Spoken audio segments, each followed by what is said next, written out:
Because early settlers were surrounded by trees and forest, they saw no need for parks, and even if they did, frontier life left them little time for recreation.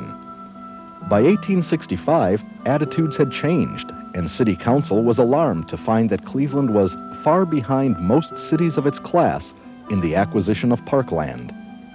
In 1882, JEPTHA Wade, Cleveland citizen and founder of the Western Union Telegraph Company, donated 64 wooden acres to become the city's first large park.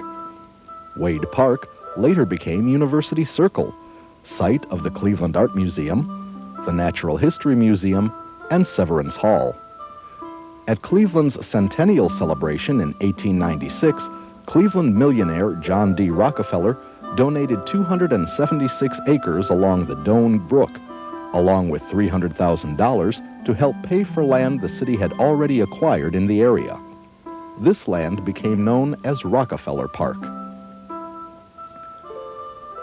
Cleveland's mayor of 1901, Tom L. Johnson, who was called the best mayor of the best-governed city in America for his efforts at reforming city government, set the goal of providing the most crowded sections of the city with playgrounds. Winter sports included ice skating and skating races at Brookside and Rockefeller Parks. Summers included baseball and tennis, as well as municipal dances at Edgewater and Woodland Hills Parks. Citizens could go to their local park and hear band concerts on Sunday evenings. Cleveland Metro Parks, a system of recreation, conservation, and wildlife areas on more than 19,000 acres surrounding the city, was the dream of William A. Stinchcomb, Cleveland's city park engineer.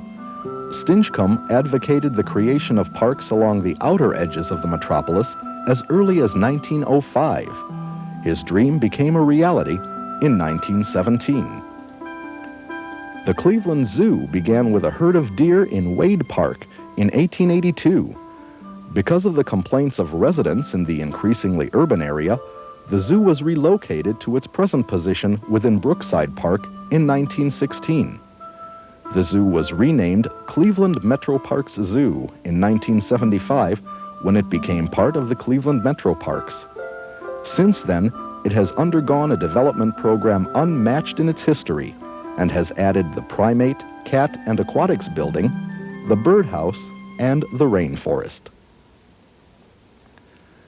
Spectator sports and recreational activities in today's Cleveland are varied and exciting. Professional sports teams include Indians baseball, Cavaliers basketball, Browns football, Crunch soccer, and Lumberjacks hockey. Events scheduled for the amusement of citizens each year are the Cleveland National Air Show, the Cleveland Grand Prix Auto Race, traditional 4th of July fireworks, boating and sailing events, rib cook-offs, ethnic heritage festivals, and professional theater at Cleveland Playhouse and at Playhouse Square. The city's art and natural history museums offer special exhibits throughout the year. The lakefront includes the Rock and Roll Hall of Fame, the ore carrier museum ship, the William G. Mather, and the soon-to-be-opened Great Lakes Science Center. City parks remain inviting places to enjoy a quiet day or to play amateur sports. Cleveland's cultural institutions were created with the same panache as its industries. Indeed, one 1928 commentator wrote, "All community achievements seem easy in Cleveland. The visitor fancies that someone waves a hand and museums, libraries, orchestras, and art schools come into being forthwith."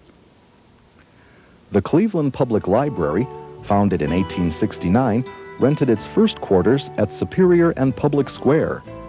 In 1890, construction of 15 neighborhood branch libraries was begun with a gift of $590,000 from Andrew Carnegie.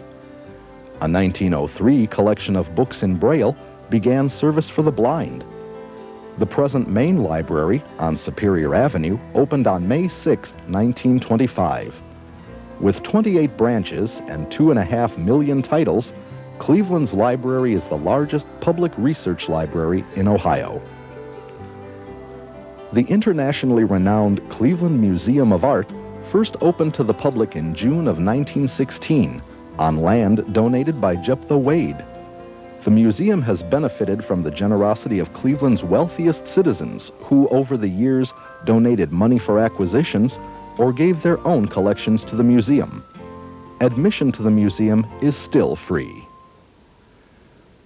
The Cleveland Orchestra is the result of many years of hard work by Clevelander Adella Prentiss Hughes. After bringing visiting ensembles to the city, Hughes formed the Musical Arts Association to develop a local orchestra. The Cleveland Orchestra gave its first benefit concert in 1918. In 1931, a generous gift from businessman John L. Severance, in memory of his wife, enabled the Musical Arts Association to build the orchestra a permanent home in Severance Hall. The orchestra has toured and recorded extensively under such world-renowned conductors as George Szell, Loren Maisel, and Christoph von Dohnanyi. Cleveland's economy, once dominated by heavy manufacturing, oil refining, and steel, is today more diversified. Cleveland's port has remained the largest overseas harbor front on Lake Erie and the third largest port on the Great Lakes. The city is a center of rail transportation, trucking, and air cargo shipping at two major airports. Roughly 1/4 of the city's workers are employed in the service sector in fields such as law, education, business and personal service, engineering, healthcare and health education, accounting, and hotel jobs. Research and technology in such areas as medicine, biotechnology, aerospace technology, and polymers will help guide Cleveland's economy into the future. Brilliant entrepreneurs, industrial giants, and thousands of hard-working laborers all played a role in shaping Cleveland's last 200 years into a proud history. The economic foundation laid down by these people is strong and full of hope. In Cleveland's third century, just as in the city's first 2 centuries, business as usual promises to be something quite extraordinary.